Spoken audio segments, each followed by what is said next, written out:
Hello and welcome to the first episode of the Suggestion Box, where we take your fan suggestions and discuss them about what could have been in history. I'm Cody, And I'm Tyler, the new guy. and we're going to be talking about the suggestions that you, our fans, have put on our comments and see how everything goes. So the first scenario that we have is from Qantas Pilot 95, who asks, what if North Korea won the Korean War? That's interesting. What do you think about that? I think if North Korea won the Korean War, we would be a lot worse off globally than we would if they still had half a country. Definitely, because South Korea is such an economic powerhouse that if they never existed, it would just it wouldn't hurt the economy, but it definitely wouldn't make it better for the world. I think it would hurt the global economy in a way, maybe not in a massive way like, say, what the U.S. can control or what other large, powerful powerhouse nations control, but they definitely have their uses when it comes to them. And them never existing, especially during that like a critical rebuilding time after World War II when all that resources and money was needed, I think we would have needed them, and having North Korea controlling all of the economy in that area and them doing whatever it is they do with the money, I think it would hurt us immensely. Yeah, and I think there would be a lot bigger communist influence in the Sea of Japan, because you'd have China, you'd have like a unified communist Korea, and then you'd have Japan who would have to like face off against them, and that would not be good for anyone. Like you just have like a unified communist front who would hate Japan, because Korea and China hate Japan. So imagine that like down the road if that happened. Well, see, I have to disagree with you on the communist bit of it. I do know from prior knowledge that Russia and China, they didn't like each other just because of the fact that they kept arguing who was the real communism. And I think the same thing would happen with North Korea. They all three of them would bicker back and forth that who is the real communism. I don't think it would ever come to armed conflict, but it would probably just be a political boondoggle where it would never end with them constantly bickering. Oh, we're the real communism, or no, we're the real communism. Oh no, communism started in our country, so it has to be real. Yeah, I guess you're right with that. But I was more saying like just the ethnic differences between like the traditionally China and Korea hate Japan because of what Japan did in World War II. I agree with you with that. Maybe yeah. they would be united from that hatred. But I mean, who really know? It depends if they like communism more, if they hate Japan more. Yeah, it depends on which one they happen to hate more at the time. Yeah. Okay, so we have another suggestion from Martin Cruz, 1988. He says, what if Mexico defeated the United States in the Mexican-American War of the 1840s? I actually was thinking about doing a video about this sometime. But I mean, I mentioned it in the States and Scenarios project, but I haven't really gotten in depth with it. And I think this is like a great scenario idea, because if Mexico did defeat the U.S., the entire power difference in North America would completely shift. You wouldn't have just the U.S. dominating such a large area. The U.S. would basically be cut in half because Mexico would just dominate all of the West. They would have like the coastline of California. They would have, maybe if they took back Texas, they would have that part too. And even thinking like today, like in 21st century, they would have all that oil and all that resources, because when the U.S. invaded, they basically cut Mexico in half, and so that's like Mexico would have twice the GDP they have today. Well, if you really think about it too, even just industrial-wise, if drawing the border basically with old Mexico, where they controlled all our southern states, basically, that's going to put us in a smaller position. I mean, even militarily, industrial, economically, because that's, like you said, a lot of land with resources that we no longer have access to. Mm-hmm. And Mexico today might not have all the problems it does because they'll have more money coming into the country. Yeah. And the U.S. might have more problems because we won't have as much money coming in. Yeah. So it'll probably be like we might go down, they might go up. It's impossible to know. We don't know what Mexico would have done with those resources. Yeah, if you think about it, it would kind of affected like even media. Like Hollywood was made in California, and think about how different media would be if it couldn't be in Hollywood, if it would only be like Eastern based, or like the nuke, like the nuclear program, was tested mostly. It was They're always tested at the White Sands Missile Range yes, in Arizona. and if America didn't have that territory, then where would they test it? Would they test it in Ohio? I mean, that wouldn't really work. So that just losing that land would really hurt the U.S. in how its power would be and its influence, and maybe even the native tribes that would live in Mexico, maybe they would have a greater influence than they do today because they wouldn't be like so subjected to. They wouldn't have had the iron jackboot of the U.S. Yeah. coming down on them saying that you must go this way and go to this land or we'll kill all of you. Yeah, basically. Much like a lot of tribes that said no to that were entirely annihilated. Yeah, so maybe there would be a lot more Native American influence in northern Mexico. Okay, our next scenario is going to be, what if the Celts and Vikings left for the New World around 1100 AD? And this was submitted by Playlist Nation 2005. My views on this is if they left for the New World is basically when they got to the New World, they would be completely unhindered by anybody except the tribes. And they might be willing to even work with the tribes. Because around this time, Christianity is starting to get its start. It's starting to become a big mainstream religion. So they wouldn't have the pressure of that coming down on their own religion. They wouldn't have all of the followers of Christianity forcing them to convert or telling them they need to convert if they want to stay in their lands. So they would be able to worship their own pagan gods in whatever way they see fit. And maybe the tribes might see eye to eye on them, or maybe they might like the native gods, how they worship their gods and their religion. I mean, it's kind of impossible to tell where the religion might go, but that's just my own kind of view on that. I think the natives and the Celts would probably live more in peace because think about it, with a monotheistic idea that this is the one and only God, maybe that would cause a lot of tension with the natives. And so maybe if there was the idea of more closer to nature like the Celts had, and then the natives also had more closer to nature, maybe there wouldn't be that much of a fighting war against each other. See, I agree with you with that as well. And even when Columbus got to the New World, he would encounter Europeans and natives that would have eventually come together and either crossbred, and we'd have potentially a whole new race of people over there with very drastic ideas from what Europe had to what they're encountering. Very new, very different ideas from what they're used to. How Europe would react to this and what Columbus would bring back with him, I don't know exactly. I can only assume that the Europeans at this time saw them as the one true, I don't want to say race, but basically the gods basically of everything they see. They can control everything, they can go anywhere and do anything they want. And when they come up against, for basically people that used to be Europeans, that might have a substantial power, or at least a good enough power to stand up to them, they might have problems with that. Because natives by themselves didn't have, even technologically, they didn't have metalworking skills. They didn't have the abilities to make European-style weapons that they would need. The Celts and the Vikings definitely did. And also think that like 95% of the native population was wiped out by the disease. By disease. And so if the Vikings and the Celts came during the 100s, maybe, well, not 100s, the 12th century, then maybe they would have like adapted to that sort of epidemic. And so they wouldn't have lost as many people when the Europeans came over. Yeah, and they would have been able to fight. They would have been able to fight potentially on equal terms with them. Mm-hmm. And they could have had same equal amount of like iron working, and they could have had that because the Celts could have brought that to them.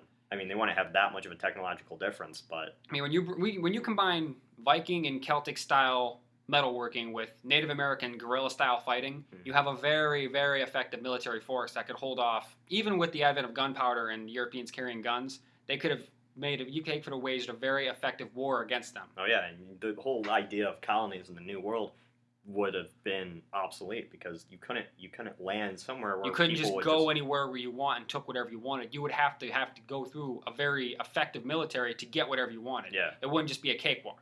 Yeah. So that is a very interesting idea, Playlist Nation 2005. That's a good idea. We thank you for sending that in to us. Yeah. So our next scenario is from Westland Creations. He asks, "What if Americans spoke German?"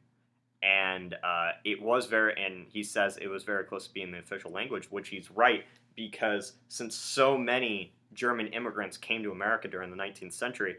They occupied places like the Midwest where we're based, and like Minnesota and places like that. And so they had their culture didn't just disappear when they came. It was highly influential in everything. So that's why here in America we still see Oktoberfest a lot every year, and a lot of people take pride in their German heritage. So I think, and the reason why this culture, for those of you who don't know, the reason why the German culture disappeared in America was during World War One. They Americans demonized the idea of Germany because we were at war with them, and so I mean even like hot dogs like bratwursts were called like freedom something, and so like they changed the name and they demonized the German culture so much that people basically had to give up their language, they had to give up their culture, and they had to adapt to America so they wouldn't be persecuted. And what if like Americans didn't do that? What if they actually still had their German culture? Which I think there would be kind of a big difference between the Northeast, like the South, the West, and then you would just have the Midwest, which would be highly German, and it would be a big difference between like British America, French America, and then you just have like a weird island of German culture, which is the Midwest.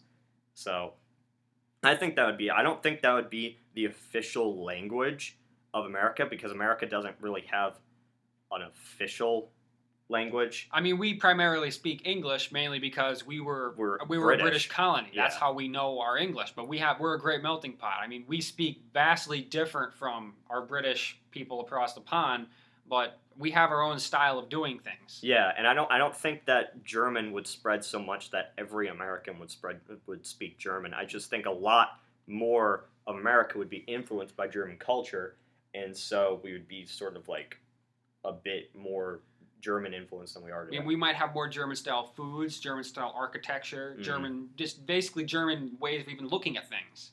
I mean, we might have different views compared to how us as being of British descent, our nation, we might tend to look at things more the way that the British way of looking at things. Yeah. I mean, when you have Germany, which are very industrious, very efficient, we might have more of their efficiency and industrial nature in us when we look at more things. Yeah, and like if a lot, say even, I'm going to take this a step further, even say that a lot more German people came to America and then America became a bit more German than it was British, maybe that would very affect America's politics against Germany, say in like World War II. I mean, even. When it comes to World War II, if there's enough of a German populace that they would even support the Reich, if for whatever reason, just because they're German and they want to be good German and support their country no matter what, no matter who's running it.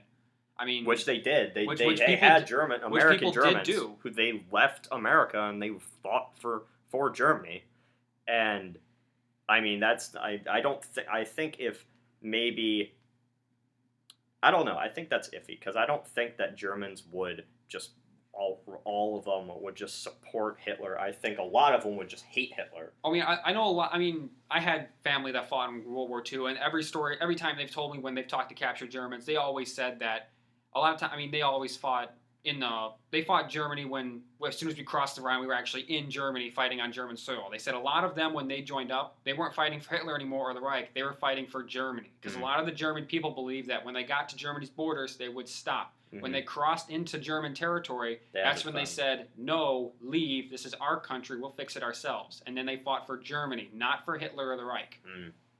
See, so that's a really interesting scenario because that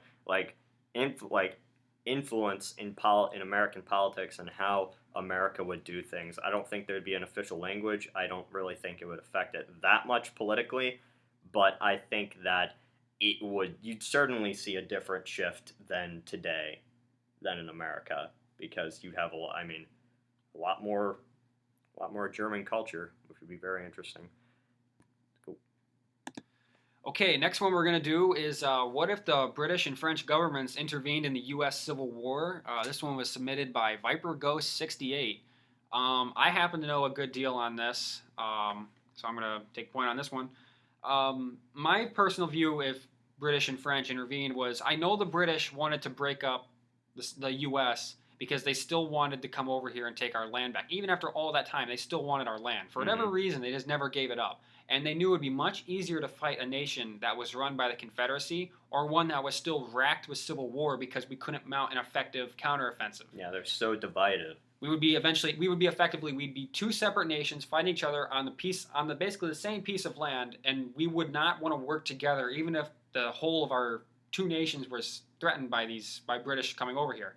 And I know that British had naval and actual army attaches with the Confederate Army that was training them in effective battle tactics so they could take the fight to the Union more effectively. Yeah, but the whole thing was because Britain outlawed slavery in 1830, and because the South had slavery, Britain didn't want to appear bad in front of the international community. So that's the only reason why Britain didn't actually intervene. Because if they supported the South, it doesn't even matter about your views on slavery or anything. It was just the fact that the South had slavery, and that because they did, Britain didn't want it to seem like they were in turn supporting slavery by helping the South. Yes. And I know the French liked the Confederates as well. They sold a lot of guns and armaments to the South. Mm-hmm. A lot of the Confederate blockade runners went to French colonies or to France itself, and same thing with Britain.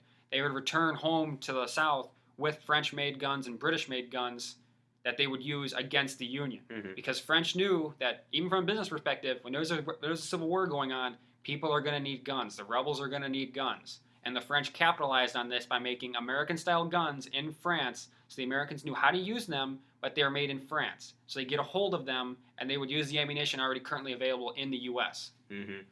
And so I think that if Britain and France did intervene, it would be a lot less of an American war, and it would be a very big international dispute. So it would be sort of like the War of Austrian Succession or King Philip's War. It'd be these inside wars that would then involve every single European power. And so maybe the Civil War would, if Britain and France did intervene, because they still hated each other, maybe it would not even become an American Civil War, and maybe it would just be, involve all the European nations who rivaled each other and hated each other, and maybe they just, this bickering would spill into the American Civil War.